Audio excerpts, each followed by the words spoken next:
பசியிலே இன்னைக்கு காலையில் திரும்பி கல்லூரிக்கு செல்வதற்கு முன்பாக ஹாஸ்டல் கொடுத்த சாப்பாடை சாப்பிட்டு விட்டு கல்லூரிக்கு சென்றுவிடும் ஒரு சின்ன பிரேக் டீ பிரேக்கை சாப்பிட்டு முடித்து விட்டு லுகர் தொழுகைக்காக இன்றைக்கி ஸ்பெஷலாக இவ்வளோ பெரிய மேசிவான பள்ளிவாசல் லப்பை கொடிகாலில் இருக்கக்கூடிய அரபிக் காலேஜ் இணைந்து இருக்கக்கூடிய ஒரு பள்ளிவாசலுக்கு வந்திருந்தோம். இவ்வளோ பெரிய ஹவுஸு நான் பார்த்ததே கிடையாது.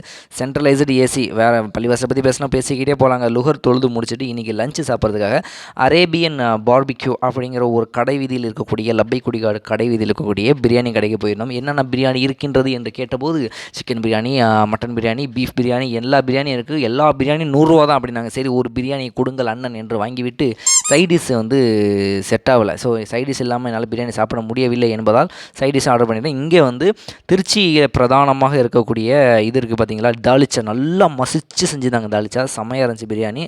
அது இல்லாமல் இந்த 65 50 ஒரு பிளேட் 50 ரூபா, அதையும் வாங்கிட்டோம். வெயிலில் அலைஞ்சு ஃபேஸெல்லாம் டேன் ஆகிடுச்சு பார்த்தீங்களா. சாப்பிட்டு முடித்த பிறகு இன்றைக்கி ஈவினிங் நம்ம பெரம்பலூரில் சிட்கோ இருக்குது. சிட்கோவில் ஒரு வேலையாக வந்துடணும்.